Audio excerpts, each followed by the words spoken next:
마지막 달 12월 1일입니다. 우리가 2024년을 시작하면서 하나님을 경외하라라는 표를 정하고 십계명에 대한 말씀을 쭉 나눴습니다. 여러분 스스로 한번 생각해 보십시오. 나는 1년 동안 하나님을 경외했는가? 아니면 내 마음대로, 내 기분대로, 내 생각대로 살아왔는가? 1년을 마무리하는 12월 한 달, 여러분들의 삶이 하나님을 경외하는 삶이 되기를 축원합니다. 여러분, 한 번밖에 살지 않는 인생을 가장 잘 살 수 있는 비결이 뭡니까? 수많은 책을 읽거나 자기계발서나 처세술에 대한 공부를 한다고, 아니면 세상에 많은 지식을 공부한다고 인생을 잘 사는 것 아닙니다. 성경은 분명하게 말합니다. 인생을 잘 살 수 있는 최고의 지혜는, 최고의 지식은 하나님을 경외하는 것이라고. 잠언 9장 10절, 여호와를 경외하는 것이 지혜의 근본이요, 잠언 1장 7절, 여호와를 경외하는 것이 지식의 근본이요. 여러분, 하나님을 경외하는 것이 최고의 지혜다. 이게 우리 중고등학생 때는 잘 이해가 되지 않을 것입니다. 지혜는 이 세상을 좀 아는 게 지혜지, 이렇게 생각할 수 있는데, 성경은 하나님을 경외하는 것이 최고의 지혜라는 거예요. 먼저 그냥 하나님을 경외하는 것이 지혜다 하기 전에 여호와를 경외하는 것, 그것을 얘기합니다. 그러면 우리는 여호와의 뜻을 알아야 됩니다. 모세가 하나님을 누구라고 이스라엘 백성에게 말할까요? 그랬더니 하나님께서 나는 스스로 있는 자다. 출애굽기 3장 14절, 하나님이 모세에게 이르시되 나는 스스로 있는 자니라. 이 스스로 있는 자의 뜻이 여호와입니다. 여호와의 뜻이 스스로 있는 자입니다. 이 세상 그 어느 신도 나는 스스로 있는 신이다 라고 말한 적이 없습니다. 하나님께서 스스로 있는 존재 시작 자체입니다. 그분이 스스로 있으면서 이 세상 모든 것을 만드셨다는 것입니다. 창세기 1장 1절에 태초에 하나님이 천지를 창조하시니라. 시편 33편 8절 9절, 온 땅은 여호와를 두려워하며 세상의 모든 거민들은 그를 경외할지어다. 그가 말씀하심에 온 땅이 이루어졌으며 명령하심에 온 땅이 견고히 섰도다. 그러니까 하나님이 말씀하셔서 이 온 세상이 만들어지고 지금 견고하게 서 있다는 거예요. 하나님께서는 지금도 모든 것을 움직이고 계십니다. 히브리서 1장 3절, 이는 하나님의 영광의 광채시요 그 본체의 형상이시라. 그의 능력의 말씀으로 만물을 붙드시며, 이 온 우주 만물이 질서를 가지고 있는 것은 하나님의 능력으로, 하나님이 이 모든 질서를 붙잡고 움직이고 계시기 때문이라는 거죠. 골로새서 1장 17절, 또한 그가 만물보다 먼저 계시고 만물이 그 안에 함께 섰느니라. 온 세상 만물이 하나님의 능력으로 서 있다는 거죠. 여러분, 한 번밖에 살지 않는 인생을 지혜롭게 살기를 원하십니까? 그렇다면 세상에 가장 지혜로운 사람이라고 알려진 솔로몬이 말하는 모든 지혜의 근본은 하나님을 경외하라는 것, 이 솔로몬의 얘기를 들어야 합니다. 하나님을 경외하는 것이 지혜의 근본이라는 것입니다. 그러면 이 경외가 뭔지 다시 한번 보죠. 경외는 공경할 경자에다가 두려워할 외자를 쓰고 있습니다. 히브리어로는 야레라는 단어인데 이걸 굉장히 우리가 번역을 잘했어요.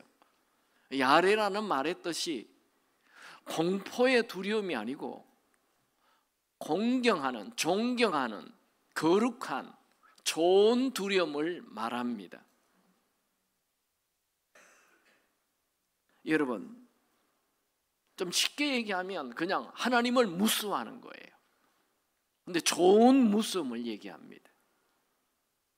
우리가 하나님을 무서워하지 않고 이 세상에서 성공한다? 그 성공 자체가 독이 되는 것입니다. 성경은 여호와 하나님을 두려워하는 것, 그렇게 살 때 모든 것이 가장 지혜로운 선택, 결정을 하게 된다는 거지요. 여러분, 가정생활을 잘 하려면 가정의 중심에 부모가 계셔야 합니다. 학교생활 잘 하려면 학교생활 중심에 선생님이 있어야 합니다. 선생님이 시키는 대로 공부하라면 하고 숙제하라면 하고 예습 복습하라면 할 때 학교생활을 잘하게 되는 거지.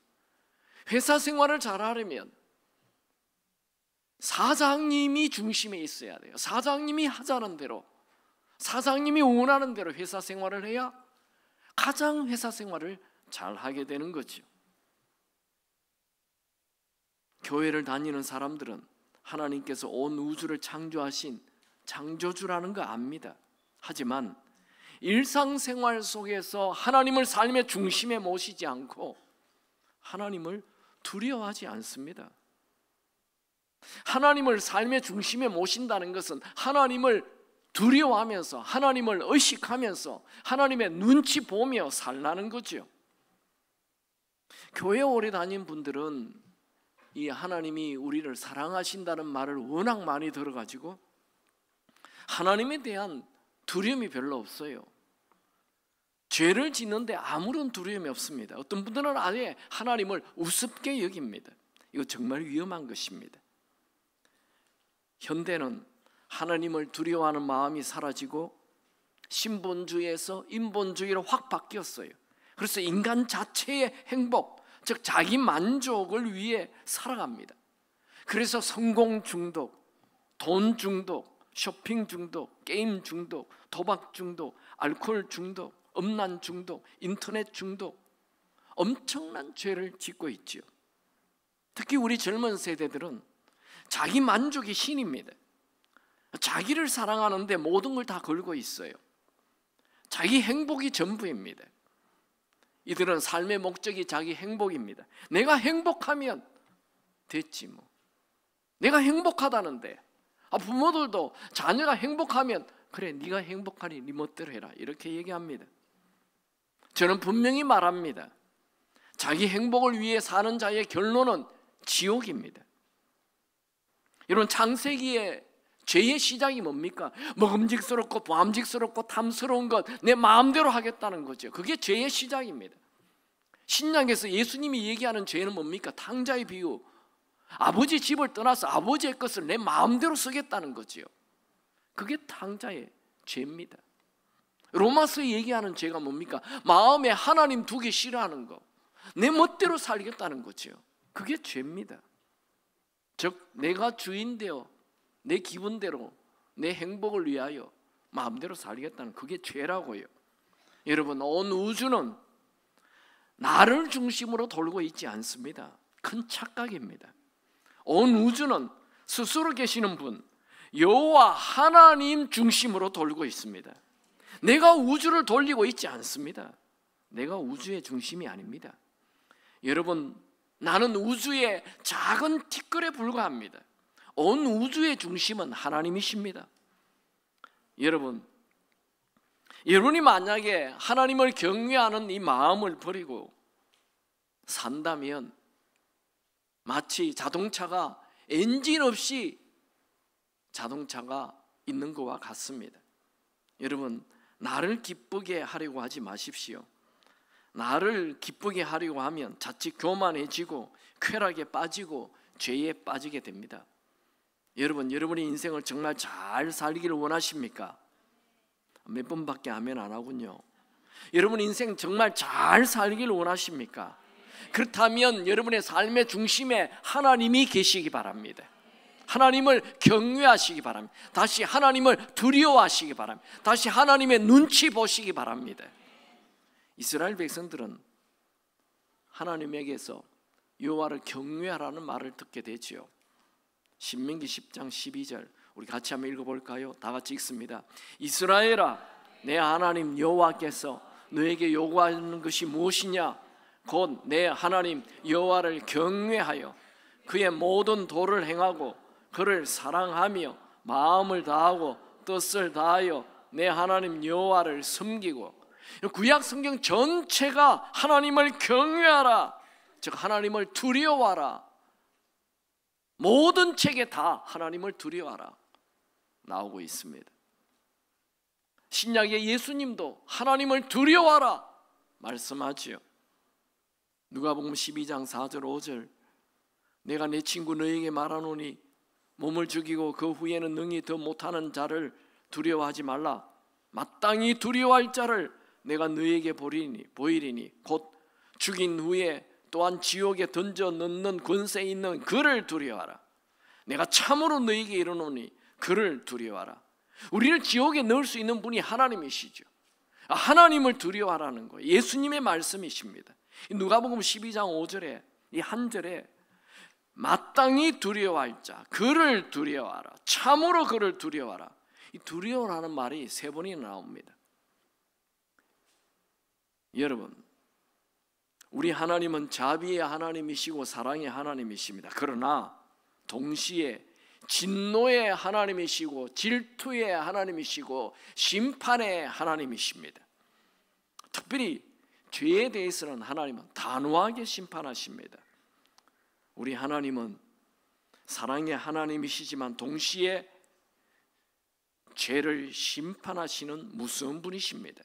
고린도후서 7장 1절에 그런즉 사랑하는 자들아, 이 약속을 가진 우리는 하나님을 두려워하는 가운데서 거룩함을 온전히 이루어 육과 영의 온갖 더러운 것에서 자신을 깨끗하게 하자. 여러분, 하나님을 두려워하시기 바랍니다. 죄를 멀리 하십시오. 노아 시대의 사람들이 너무 죄에 빠지자 하나님이 노아의 대홍수로 다 죽게 해버렸습니다. 여러분, 노아의 대홍수가 무슨 인간이 만들어낸 소설책이나 신화가 아닙니다. 이건 팩트입니다. 여러분, 성경의 모든 기록이 팩트, 사실이라는 것을 믿습니까? 여러분, 혹시 산소금 아십니까? 산에 어떻게 소금이 있을 수 있어요? 모든 세상에 있는 산소금은 전부 다 노아의 대홍수의 증거인 것입니다. 어떻게 산에 소금이 있어요? 산이 물에 잠긴 거예요. 바닷물에 잠긴 거예요. 그래서 산소금이 남아있는 것입니다. 하나님은 소돔과 고모라가 그냥 동성연애로부터 어마어마한 죄에 빠지자 그냥 하늘에 불을 내려서 완전히 멸망해버렸잖아요. 저는 여러분들이 모두 다 이스라엘 성지순례 이제 전쟁 끝나면 또 갔다 오기 바랍니다. 가보면 저는 제가 이 소돔과 고모라의 흔적이 있는 곳에 몇 번 가봤는데요. 이 이스라엘 쭉 밑으로 가면 이스라엘은 크게 북쪽에 그 갈릴리 호수가 있고 또 밑으로 쭉 내려가면 예루살렘을 지나서 더 내려가면 사해바다가 있어요.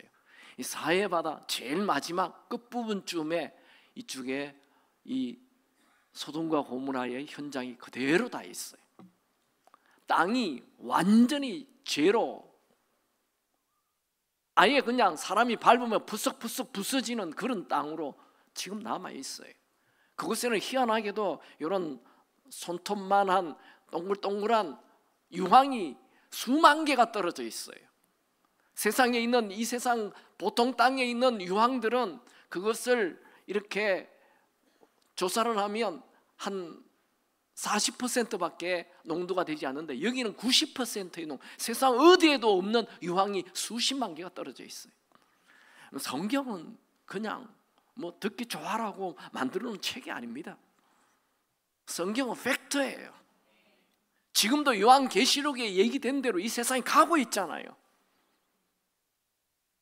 하나님 말씀, 하나님은 뭐를 얘기하십니까? 하나님을 두려워하라 말하지 않습니까?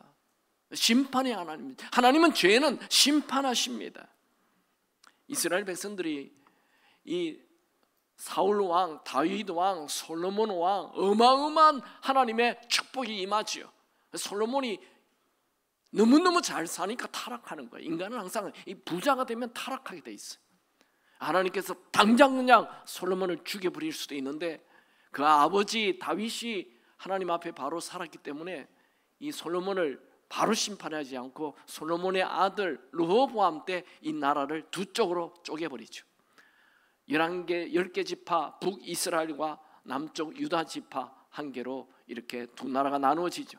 근데 이 나라가 타락하니 하나님께서 북이스라엘은 아수르의 침공으로 BC 722년에 완전히 역사에서 사라져 버렸습니다.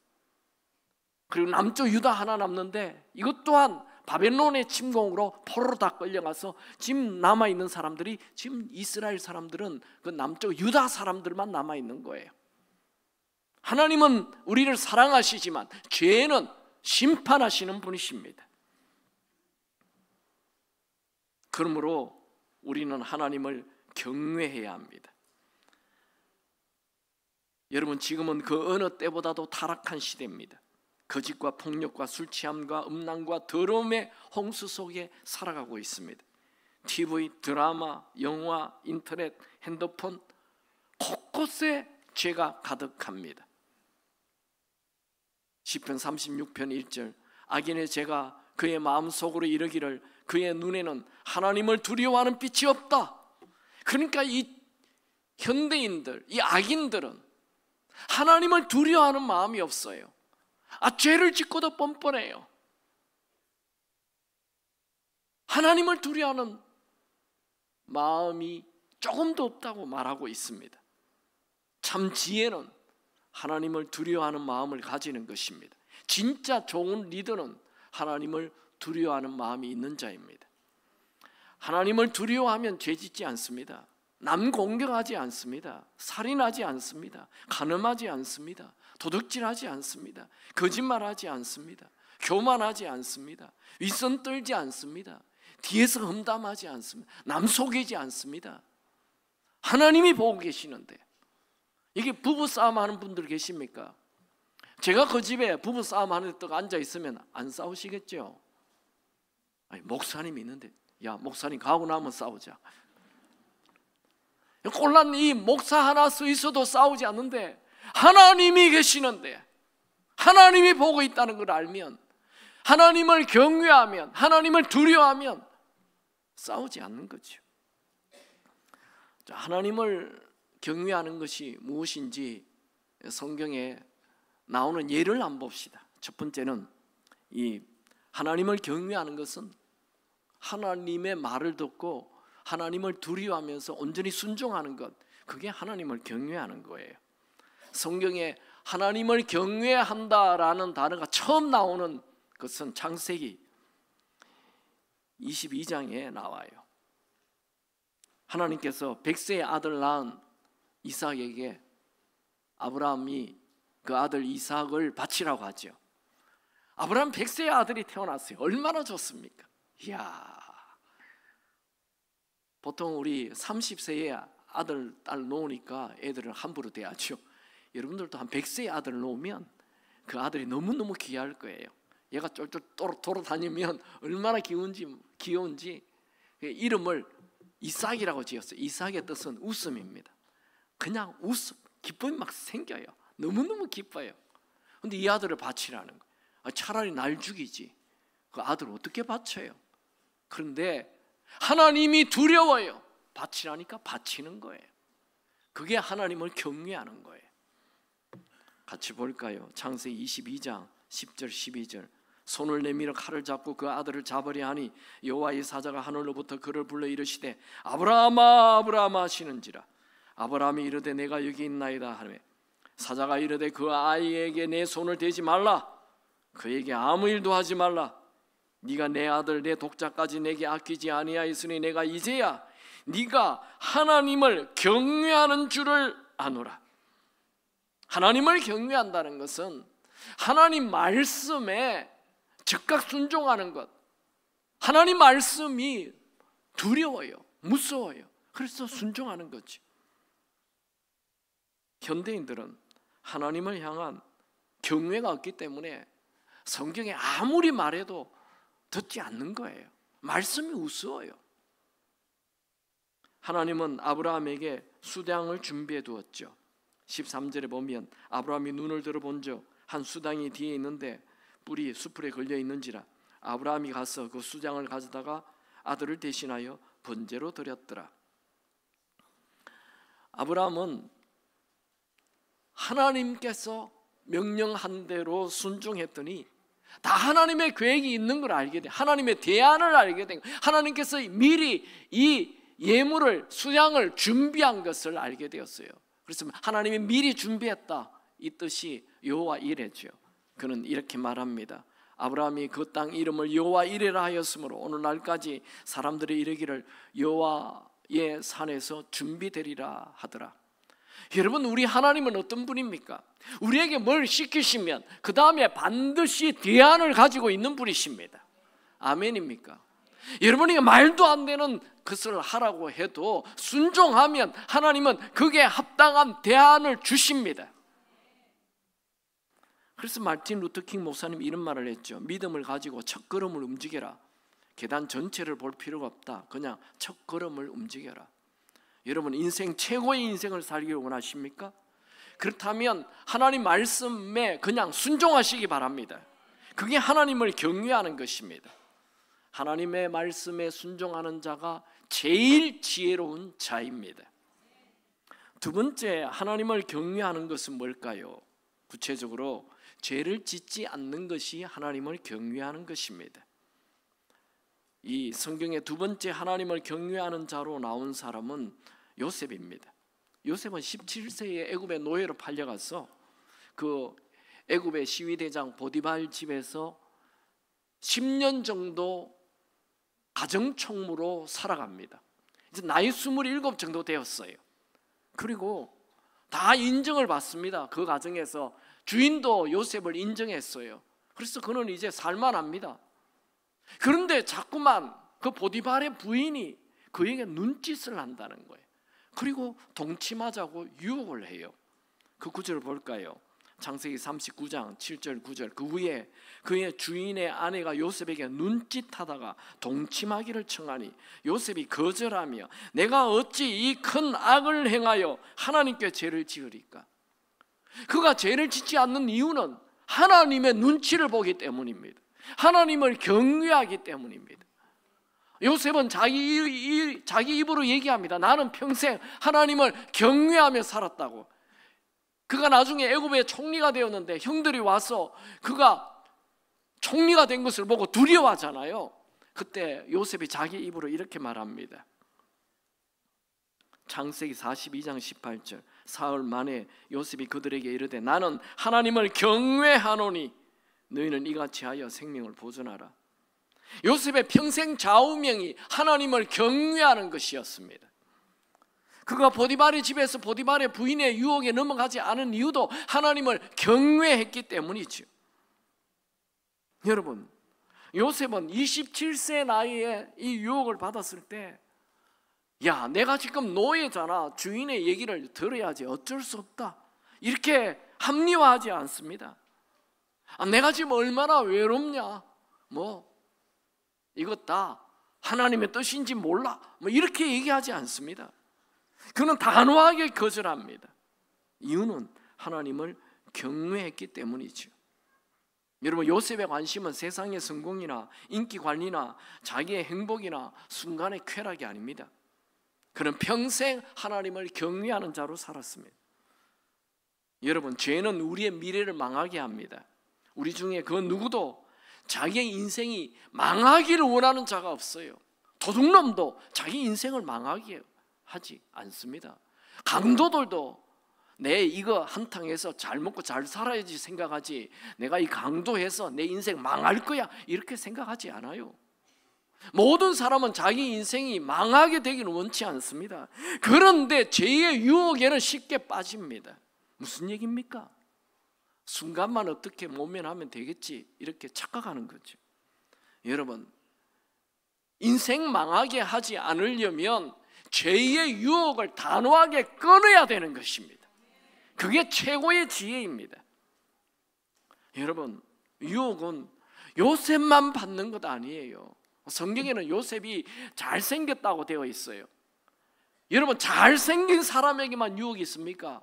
못생긴 사람에게도 유혹이 있습니다. 부자에게만 유혹이 있습니까? 가난한 사람에게도 유혹이 있습니다. 젊은 사람에게만 유혹이 있습니까? 노인에게도 어린아이에게도 유혹이 있습니다. 예수 잘 믿는 사람에게만 유혹이 있습니까? 예수 안 믿는 사람에게도 유혹이 있습니다. 예수님에게도 유혹이 있었습니다. 그러니까 이 세상 모든 사람에게는 유혹이 온다는 거지요. 사탄이 얘기합니다.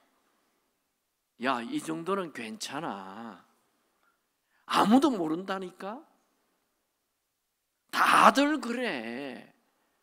너만 그렇게 유독 그러냐? 야, 장로님들 술 마셔. 야, 목사님들도 뭐 하신다니까? 한잔 해. 어떤 교회는 목사님하고 장로님하고 당회 마치고 다 같이 한잔 한다더라고요. 다들 그러는데 너 뭘 그렇게 유독 그게 사탄의 유혹입니다. 단 한 번의 유혹이라도 하나님을 경외하며 하나님을 무수하며 하나님의 눈치 보고 유혹을 거절하시기 바랍니다. 여러분, 죄는 달콤합니다. 사람들이 얘기하죠. 남의 것 훔쳐먹는 것은 그렇게 맛있다고. 죄는 재밌습니다. 죄는 쾌락을 줍니다. 요즘 애들 말로 기분 죽여줍니다. 그런데 그 죽여주는 기분이 진짜로 죽인다는 걸 아십시오. 여러분, 우리 인생의 최악의 적이 누굽니까? 바로 나예요. 내가 유혹받는 거죠. 남이 유혹받는 거 아니에요. 내가 유혹받는 거라고요.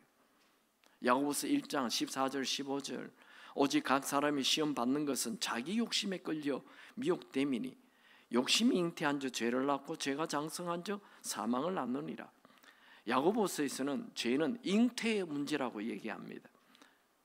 유혹은 죄를 잉태하고 결국 사망 즉 죽음을 낳게 한다고 말합니다. 여러분, 죄는 하나님을 무수하지 않는 거죠. 죄가 내 인생을 망친다는 것 꼭 기억하십시오. 유혹이 다가옵니까? 하나님을 무수하면서 과감하게 유혹의 자리를 떠나시기 바랍니다. 자매님들, 명품 사이트 클릭하지 마십시오. 자매님들, 남 비판 잔치에 참여하지 마십시오. 형제님들, 음란 사이트 클릭하지 마십시오. 미래를 어둡게 만듭니다. 청소년들, 만화, 게임, 폭력, 포르노 사이트 클릭하지 마십시오. 미래를 망칩니다. 여러분, 쾌락을 즐기려 하지 마시고 소락, 소소한 즐거움을 즐기시기 바랍니다. 뭔가 어마어마하게 막 너무너무 하지 마세요. 그거 여러분 죽입니다. 쾌락은 다 우리의 인생을 망하게 합니다. 그럼 기차는 철로 위에 달리도록 설계되어 있습니다. 그런데 기차가 철로 밖을 다니면 대형 사고입니다. 마찬가지로 우리가 하나님 말씀 10계명 안에 살아야 하는 거예요. 그 선을 벗어나면 대형 사고가 기다리고 있습니다. 다윗은 정말 하나님 마음에 합한 정말 좋은 믿음의 사람이죠. 그런데 다윗이 왕이 되어 정치도 잘하고 나라가 정말 부유해질 때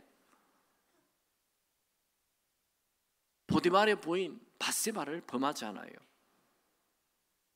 왜요? 하나님이 보이지 않아요. 그 결과 어떻게 됩니까? 그의 아들, 넷째 아들 압살롬이 첫째 아들 암논을 죽이는, 자녀들끼리 살인이 가정 안에서 일어납니다. 그리고 그 넷째 아들 압살롬이 반역을 일으켜서 아버지 다윗을 왕위에서 쫓아내버려요. 자기가 왕이 돼요. 다윗의 장군 요압에게 이 압살롬이 죽게 됩니다. 다윗은 자신의 죄악이 나중에 자기의 가정에 이런 어마어마한 비극을 갖다 줄 줄 몰랐습니다. 여러분, 오늘의 내 작은 죄악이 내 미래를 비참하게 만든다는 것 꼭 기억하시기 바랍니다. 마지막으로 하나님을 경외하는 자에게는 어떤 복이 있습니까? 첫 번째로, 하나님을 경외하는 자에게는 하나님의 복이 임합니다. 우리가 봤던 아브라함이 하나님 말씀에 순종했더니 하나님께서 뭐라고 말씀하십니까?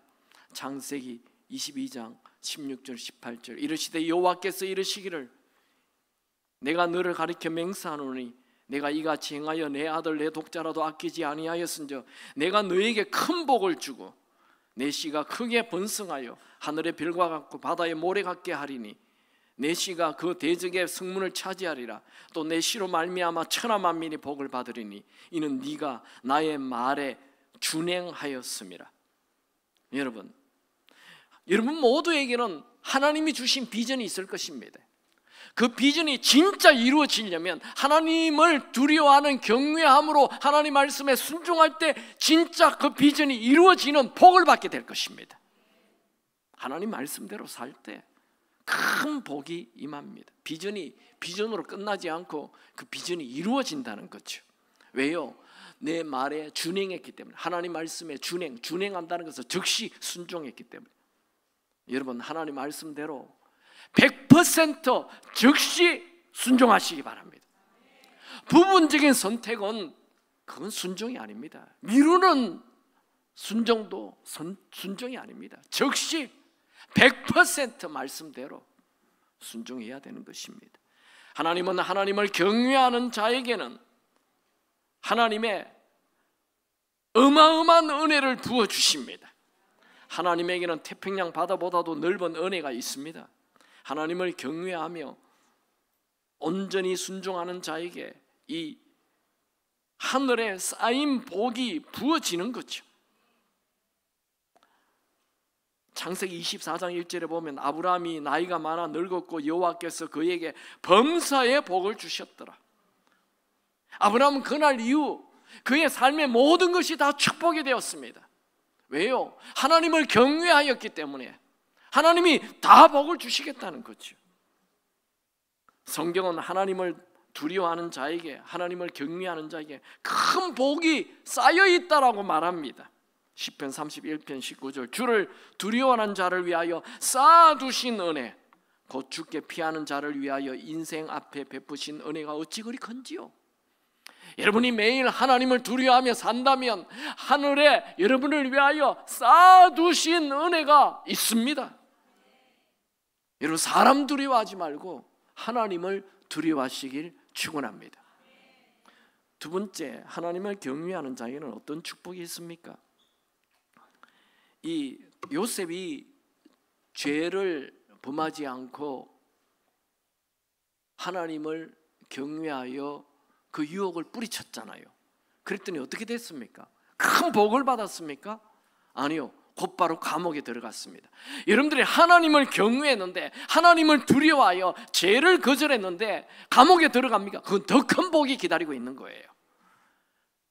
지금 눈에 보이는 이익만을 위하여 죄를 선택하지 말고 하나님을 두려워하여 그냥 말씀에 순종하여 죄를 거절하시기 바랍니다.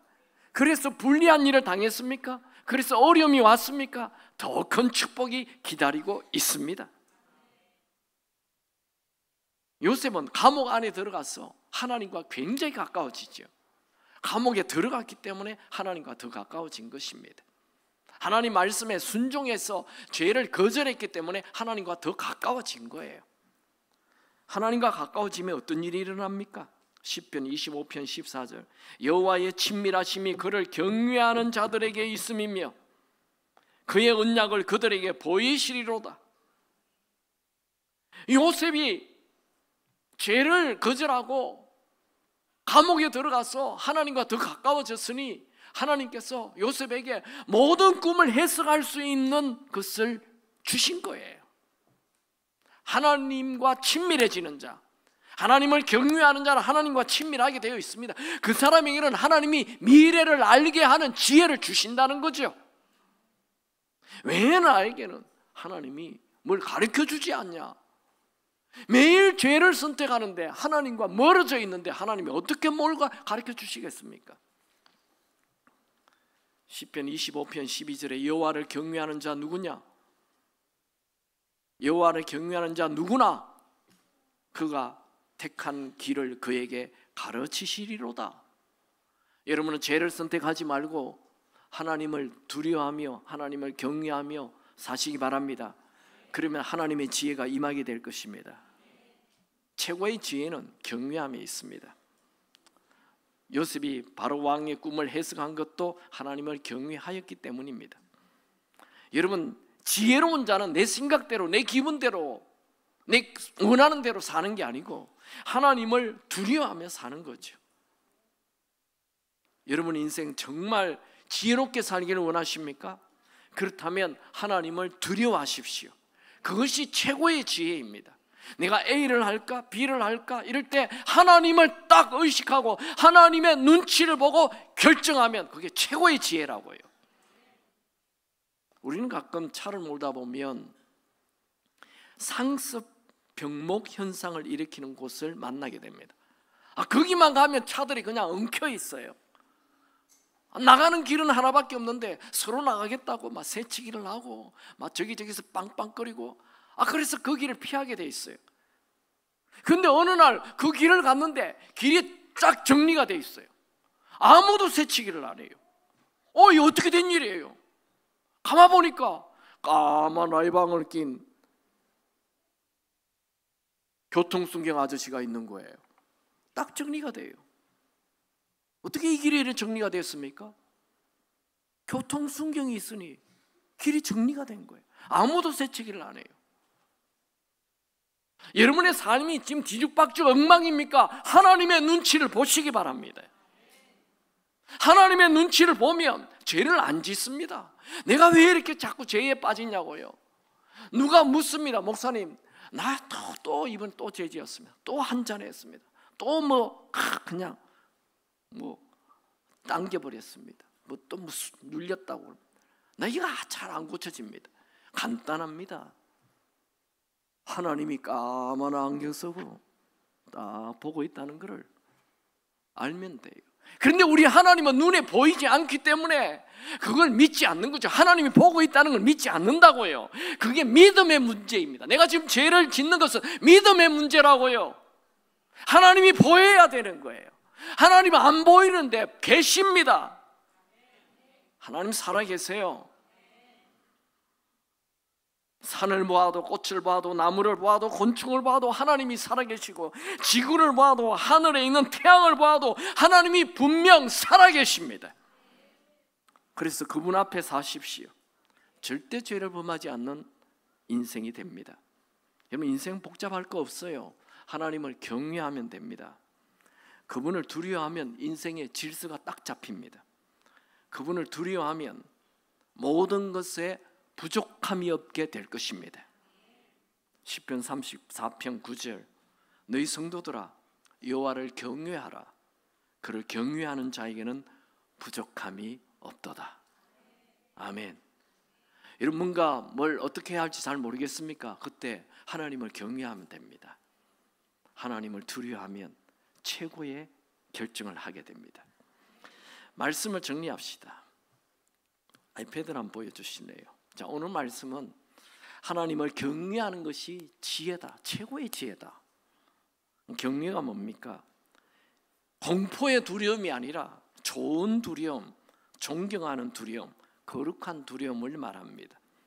하나님을 의식한다는 거죠. 첫 번째 하나님을 경외한 사람은 아브라함이었습니다. 그는 하나님 말씀하자 그냥 100% 순종하였죠. 그게 하나님을 경외하는 것입니다. 두 번째 하나님을 경외한 사람은 요셉입니다. 그는 유혹이 왔을 때 내가 어찌 이 큰 악을 하나님 앞에 죄를 짓겠느냐 하며 하나님을 의식해요. 이런 사람들에게는 어떤 복이 있습니까? 첫 번째, 하나님을 경외하는 자에는 복이 임하는데 범사의 복이 임합니다. 모든 일에 복이 임합니다. 두 번째, 하나님을 경외하는 자에게는 하나님과 아주 가까워집니다. 하나님과의 친밀감이 생깁니다. 하나님께서 그래서 말씀해 주시고 가르쳐 주시고 지혜를 주시는 거예요. 여러분, 영국의 청교도들이 영국 안에 이 타락과 죄와 타협하는 그것을 피해서 하나님 말씀대로 살겠다고 메이플라워를 타고 1620년에 미국으로 건너갔죠. 미국에서 그들이 제일 먼저 한 것은 교회를 세우고 하나님 중심으로 살자 우리는. 그리고 학교를 세워서 그때 학교는 이 성경 말씀을 가리키는 거예요. 그리고 마지막에 가정을 짓고 집을 짓고 그들이 철저히 하나님 중심으로, 그래서 미국이라는 나라를 건국하게 됩니다. 100년 동안 하나님의 어마어마한 축복이 부어져 버려요. 100년도 되지 않아 전 세계를 리드하는 그런 나라가 되어버렸어요. 그래서 그 축복이 100년, 200년, 300년, 300년이 지나니까 1960년에 케네디 대통령이 조금 전까지 신본주의 하나님 중심의 이 나라를 휴머니스트로, 인본주의로 1960년 바꿔버립니다. 그리고 휴머니스트와 성의 자유를 확 받아들여서 미국이 불과 지금 얼마 되지 않아 완전히 지금 무너지고 있잖아요. 그렇게 부유하던 나라가 신본주의에서 인본주의로 갈 때 우리는 역사적인 눈으로 지금 보고 있잖아요. 여러분의 인생 또한 똑같습니다. 만약에 여러분이 오늘부터 나는 휴머니스트, 인본주의, 나의 행복을 위하여 살다가 아니야, 이제 내 하나님 말씀, 하나님을 내 인생의 중심에 모시고 하나님 눈치 보며 나 살 거야, 그렇게 한다면 전혀 다른 미래가 열리게 될 것입니다.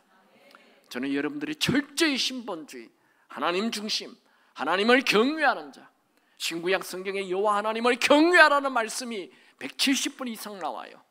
곳곳에 성경 66권에 하나님을 경외하라, 두려워하라, 무수하라 항상 말씀하고 있습니다. 여러분이 신앙생활을 제대로 했다면 하나님을 무수하는 이 경외심이 있기를 축원합니다. 그래서 여러분의 인생이 절대 후회가 되지 않는, 야, 나는 하나님을 경외했더니 하나님의 은혜가 너무너무 쏟아 부어졌어라고 간증할 수 있는 자가 되기를 축원합니다. 찬양합시다.